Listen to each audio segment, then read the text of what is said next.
ये हम लोगों को के साथ साथ समाज को भी इसमें पैरवी करनी पड़ेगी।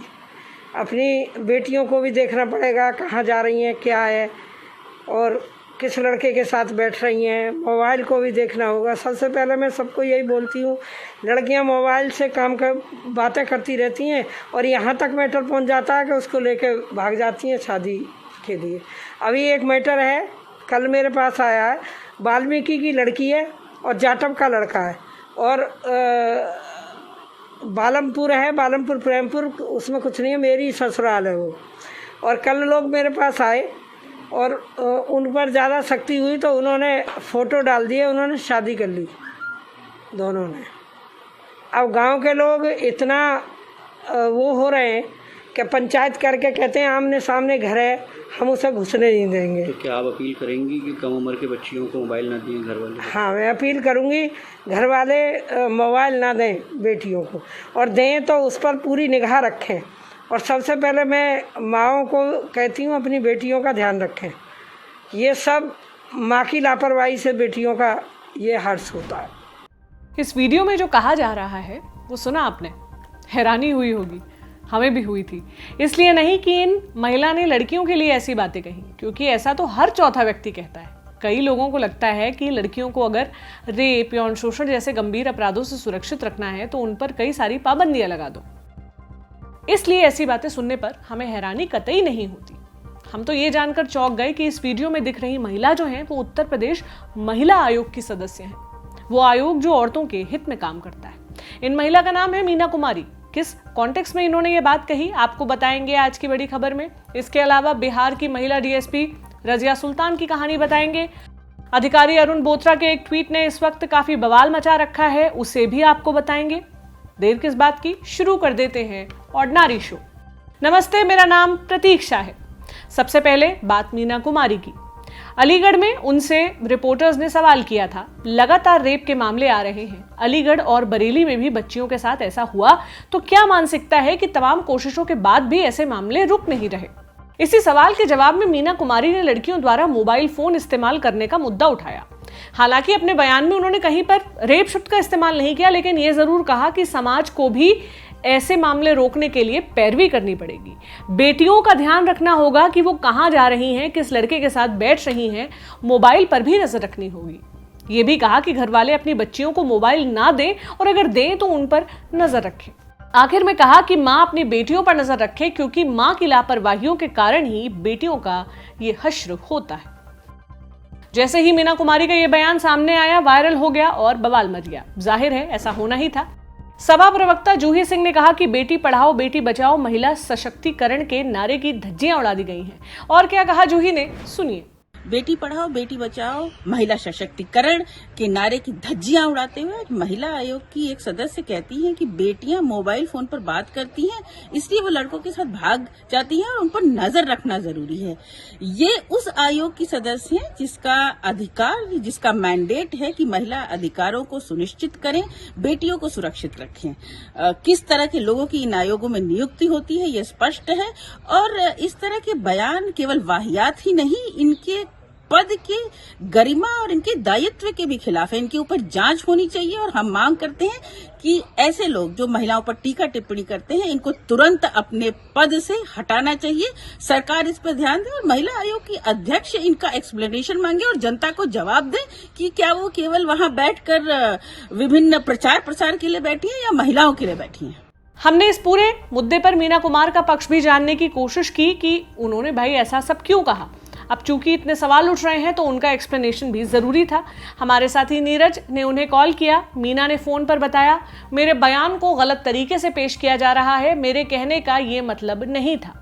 इसके बाद उन्होंने जाटव और किसी अन्य समाज के लोगों से जुड़े एक मुद्दे के बारे में कुछ कहा, जिसका जिक्र वो अपने वायरल स्टेटमेंट में भी करती दिख रही है।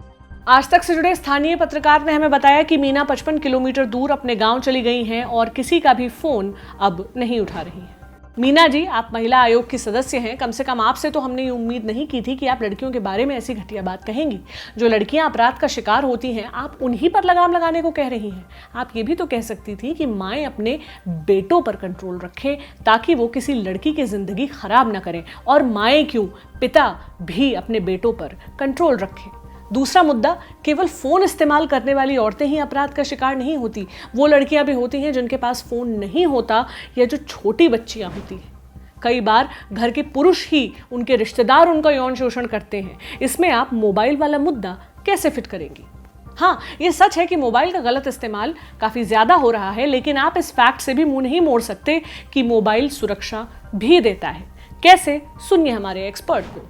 स्मार्टफोन का जहां तक सवाल है, तो चाहे वो मोबाइल फोन हो या कोई भी स्मार्टफोन हो, चाहे वुमेन सिक्योरिटी के लिए हो या फिर किसी की भी सिक्योरिटी के लिए हो, तो काफी अहम टूल बन चुका है आज की डेट में, क्योंकि कई सारे सिक्योरिटी फीचर दिए जाते हैं जिससे लोकेशन को ट्रैक किया जाता है। अगर जरूरत पड़ने पर SOS नाम का एक फीचर होता है जिसमें अगर फोन में नेटवर्क ना भी हो तो वैसी स्थिति में पुलिस से संपर्क किया जा सकता है। जैसे ही नेटवर्क आ जाए, यानी SOS कॉल आपने एक बार कर दिया तो जैसे ही नेटवर्क अवेलेबल हुआ तो पुलिस को या फिर आसपास आपके जितने रिलेटिव हैं उनको पता चल सकता है। दूसरी चीज ये है कि लोकेशन शेयरिंग जैसी भी चीजें हैं जो कि अगर कोई डिस्ट्रेस होने पे आप एक बटन दबाने के बाद ही आपको आसपास लोकल पुलिस अथॉरिटी को उस चीज की जानकारी मिल जाती है। तो फोन आज के डेट में एक ऐसा टूल बन चुका है जो वुमेन सिक्योरिटी के लिए काफी अहम है।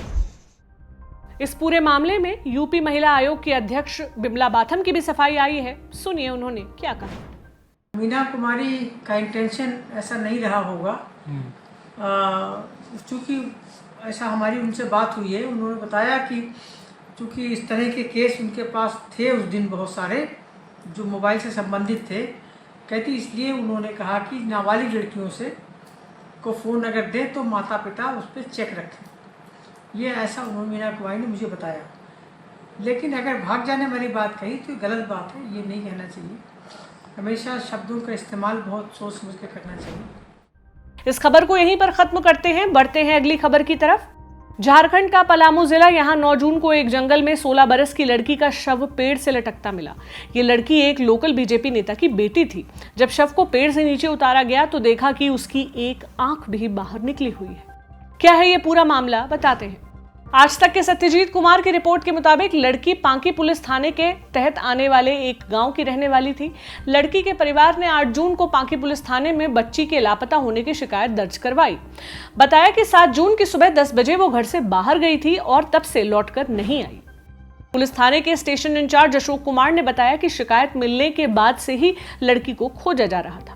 9 जून की सुबह एक जंगली इलाके में स्थानीय लोगों को एक लड़की का शव पेड़ से लटकता मिला। पुलिस को जानकारी दी गई। पुलिस ने जब शव की शिनाख्त की तो पता चला कि वो लापता हुई लड़की का ही शव था। शव की हालत बेहद खराब थी। एक कपड़े के जरिए फांसी पर लटकाया गया था, आंख बाहर निकली हुई थी। अधिकारियों को इस बात का संदेह है कि लड़की को पहले बुरी तरह पीटा गया होगा और उसके बाद हत्या करके सुसाइड दिखाने के मकसद से उसे पेड़ से लटकाया गया होगा। लड़की के पिता ने गैंगरेप होने की आशंका जताई है। उन्होंने प्रदीप कुमार सिंह धनुक और उसके दोस्तों के ऊपर आरोप लगाया है। इधर पुलिस ने 9 जून को ही शव पोस्टमार्टम के लिए भेज दिया था।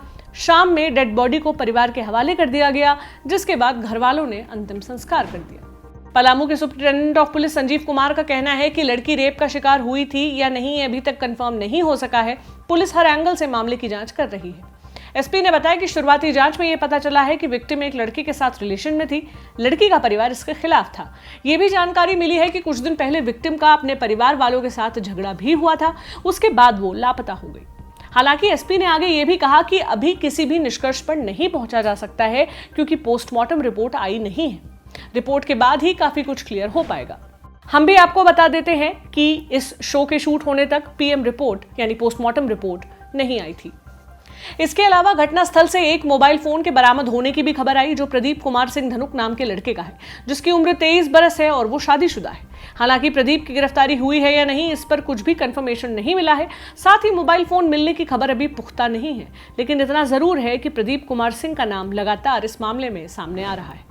झारखंड बीजेपी प्रवक्ता प्रतुल शाह ने कहा है कि अगर जल्द कार्रवाई नहीं होगी तो बीजेपी आंदोलन करेगी।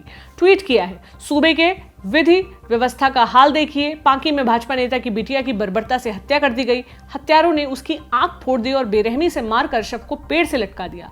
अगर तुरंत कार्रवाई नहीं होती है तो भाजपा सीधा आंदोलन करेगी। फास्ट ट्रैक कोर्ट गठन कर हत्यारों को फांसी हो। इसके अलावा प्रतुल ने यह भी कहा है कि पुलिस इस मामले में नया पहलू जोड़ने की तैयारी में है। पुलिस को रेप के आरोपों की जांच करनी चाहिए। अब बढ़ते हैं अगली खबर की तरफ। सोशल मीडिया पर जब तक इस बात पर बहस होती रहती है कि क्या मुस्लिम औरतों को बुर्का पहनना चाहिए या नहीं, उन्हें पर्दा करना चाहिए या नहीं। कुछ लोग इसे सही बताते हैं, कहते हैं कि ये एक सभ्य परिवार से आने की निशानी है, तो कुछ इसका विरोध करते हैं। हाल ही में फेसबुक पर इस मुद्दे पर कई सारे पोस्ट किए गए थे, जिन्हें आप अभी अपनी स्क्रीन पर देख रहे हैं। ये बहस चलती रहेगी, लेकिन एक तरफ जहां कुछ लोग पर्दे के मुद्दे पर बहस कर रहे हैं, तो वहीं दूसरी तरफ एक मुस्लिम महिला इसी बहस के बीच एक बहुत अहम मुकाम पर पहुंच चुकी है। महिला का नाम है रजिया सुल्तान।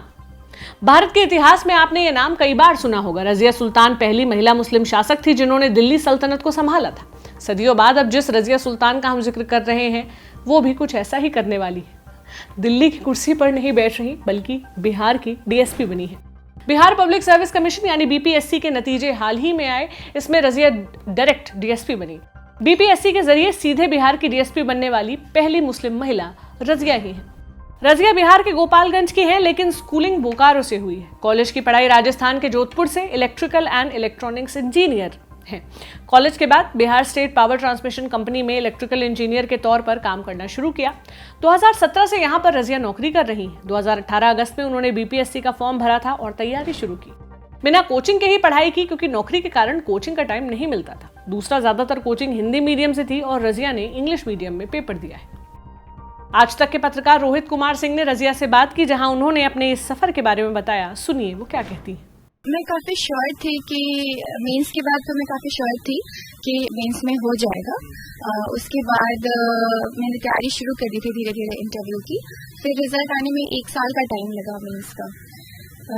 कब हुआ था इसका एग्ज़ाम प्री का जो हुआ था वो 2018 में हुआ था, और फिर जुलाई 2019 में हुआ था मेंस, और अभी मेरा जो इंटरव्यू था वो फरवरी 2020 में हुआ है, 2021 में हुआ है, सॉरी। 3 साल, 3.5 साल का वक्त। हाँ, 3 साल का वक्त। कॉन्फिडेंट थी आपके एग्जाम जिस तरीके से गए थे कि आपका सिलेक्शन हो सकता है? हाँ जी, हाँ, मैं कॉन्फिडेंट थी। मेंस के बाद तो खासकर मैं कॉन्फिडेंट थी कि हाँ, इंटरव्यू में मुझे ज़रूर कॉल आएगी। मेरा महिलाओं से यही मैसेज है कि बहुत कठिनाइयाँ आएंगी, लोग रोकेंगे, समाज में लोग बहुत कुछ कहेंगे, लेकिन ना सिर्फ महिलाओं से, उनके माता पिता से भी मेरी नम्र निवेदन है कि वो अपनी बेटियों को पढ़ाएं। समाज चाहे जो भी कहे कि हाँ सही है या गलत है, तो लोग कोई नहीं होते सही गलत का फैसला करने वाले। अगर आपको ऐसा लगता है कि आपकी लड़की पढ़ सकती है, आगे बढ़ सकती है, तो उसे आपकी सपोर्ट की जरूरत है। तो माता पिता अपनी लड़कियों का सपोर्ट करें, और लड़कियां भी ऐसा ना समझें कि हम नहीं कर पाएंगे। सब विल, एस्पिरेशन और विल बहुत ज़रूरी होती है किसी भी चीज़ को अचीव करने के लिए।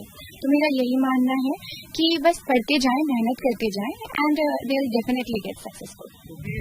मुस्लिम समाज में बहुत सारी बंदिशें भी होती हैं, आपको ही मालूम है, आपने भी हो सकता है ये बंदिशें फेस की हो। मैं जानता नहीं हूँ आपने फेस किया है नहीं, बुरखे में रहिए, हिजाब में रहिए, तो इस तरीके ऐसे आपकी सोच क्या है इन सब मुद्दों पर? वैसे तो मैंने ऐसी कोई बंदिशें फेस नहीं की बुरखे या हिजाब में रहने की, क्योंकि मैं घर से बाहर गई हूँ। मैंने इंजीनियरिंग की है, तो मेरी फैमिली में पढ़ाई लिखाई को लेकर के और आगे बढ़ने को लेकर के बहुत जागरूकता है। तो ऐसे में मुझे बहुत ज़्यादा मुश्किलें नहीं आई इन चीज़ों की वजह से, लेकिन कई ऐसी लड़कियां हैं जो भी आज भी इस तरह की मुश्किलें फेस कर रही हैं। रजिया बताती हैं कि उनके परिवार का हमेशा से उन्हें काफी सपोर्ट मिला। अपने काम को लेकर कहती हैं कि उनकी प्राथमिकता क्राइम को कंट्रोल करने की रहेगी। महिलाओं के साथ जो भी उत्पीड़न होता है उसे कम करने की कोशिश करेंगी और इन मामलों को रिपोर्ट किया जाए, इसे बढ़ावा देने का भी प्रयास करेंगी। इस खबर को यही खत्म करते हैं, बढ़ते हैं अगली न्यूज की तरफ, जो एक ट्वीट से जुड़ी हुई है। अरुण बोथरा ट्विटर पर सबसे ज्यादा एक्टिव रहने वाले आईपीएस अफसरों में से एक है। अलग अलग मुद्दों पर अपनी राय वो ट्वीट जरूर करते हैं। आदतन उन्होंने एक तस्वीर ट्वीट की और उस पर लोगों के अजीबोगरीब कमेंट्स आने लगे। दरअसल जो तस्वीर अरुण बोथरा ने डाली वो किसी दीवार पर बना एक पोस्टर था, जिसमें एक बच्ची रोटी बेलती हुई दिख रही थी और लिखा था, कैसे खाओगे उनके हाथ की रोटियां जब पैदा नहीं होने दोगे बेटियां। इस पोस्टर से बेटी बचाने का मैसेज जाए ना जाए, ये मैसेज जरूर जा रहा है कि बेटी का जन्म रोटी बनाने के लिए ही होता है। अरुण बोथरा ने फोटो ट्वीट करते हुए लिखा, एक तस्वीर 1000 शब्दों के बराबर होती है, पर इन 13 शब्दों की कीमत क्या है। अगले ट्वीट में कहा, यह देखकर मुझे बहुत गुस्सा आया। लेखक और इस तरह का पोस्टर लगाने वाले का माइंडसेट दिखाने के लिए इसे यहां लगाया। इसके बाद तमाम लोग इस पर अलग अलग और अजीब अजीब तरह के सवाल करने लगे। एक ने कहा, सर एक पिता से पूछिए बेटी के हाथ से बनी आधी जली आधी कच्ची रोटी का स्वाद कैसा होता है। थोड़ा सोचने का तरीका भी बदलना होता है। अगले ने लिखा, मुझे समझ नहीं आता लोग इतना पेट्रियार्की क्यों करते हैं। ज्यादा इशू है तो अपनी माँ को मना कर दो खाना बनाने को, खुद बनाओ। लड़कियां आजाद हैं अपने तरीके से जीने के लिए, लेकिन अपनों के लिए खाना बनाने में कौन सी बैकवर्डनेस आ गई। एक शख्स ने तो ये तक लिख दिया कि अब कुछ लोग इतने स्वीट मैसेज को हटाने के लिए भी अरुण बोथरा से कहेंगे। इस पर आईपीएस बोथरा ने जवाब दिया कि वो मैसेज स्वीट तो बिल्कुल भी नहीं है और वो उसे बिल्कुल भी डिलीट नहीं करेंगे। माने इन लोगों को समझ में ही नहीं आया कि उस पूरे एडवर्टाइजमेंट में दिक्कत क्या थी। पर सारे लोग ऐसे नहीं थे। कुछ लोग उस पोस्टर के पीछे की घटिया सोच पर भी सवाल उठा रहे थे। सुरभि नाम की यूजर ने कहा, लोगों को जागरूक करने के लिए भेजा गया सामाजिक संदेश किस तरह से एकदम गलत मैसेज देता है, ये विज्ञापन इसी बात का उदाहरण है। नीलेश मिश्रा ने लिखा, आग्रहपूर्वक कहूंगा कि ऐसे संदेश अच्छी नीयत के बावजूद बहुत नुकसान करते हैं। बेटियां और माएँ ही अधिकांशतः रोटियां बनाती होंगी, लेकिन उनका काम सिर्फ रोटियां बनाना नहीं है। ऐसे स्टीरियोटाइप पनपते हैं। इसके लिए हम इनके लेखक जिम्मेदार हैं। जैसे मैंने चूड़ियां नहीं पहन रखी हैं। किसी ने लिखा कि अगर आप बेटी को केवल इसलिए जन्म देना चाहते हैं क्योंकि वो आपके लिए रोटी बनाएगी, तो आप बेटी के बिना ही अच्छे। इस संदेश को देखकर पहल भले ही ये लगे कि इसे बच्चियों की भ्रूण हत्या रोकने के लिए अच्छे इरादे से तैयार किया गया है, लेकिन थोड़ा ध्यान देने पर इस संदेश में वही सोच नजर आती है जो औरतों को नौकर बना के रखना चाहती है। आखिर ये किसने और क्यों तय कर लिया कि केवल औरतें ही घरेलू काम करेंगी? क्या मर्दों के हिस्से में ये जिम्मेदारी नहीं आनी चाहिए? 21वीं सदी में जब लड़कियां तमाम क्षेत्रों में अपने झंडे गाड़ रही हैं, तब ये आशा क्यों रखी जाए कि वे बस घर के लोगों को खाना बनाकर खिलाएं? क्या उन्हें अपने मन से अपना काम चुनने का अधिकार नहीं दिया जाना चाहिए? क्या उन्हें हमेशा ही चार दीवारी के अंदर कैद करके रखा जाए? क्या बेटी होने का यही मकसद है कि वो बड़ी होकर आपके लिए रोटियां बनाए? ये था आज का शो। अब आपसे मुलाकात होगी कल नए मुद्दे के साथ। आप अपना ध्यान रखें। शुक्रिया।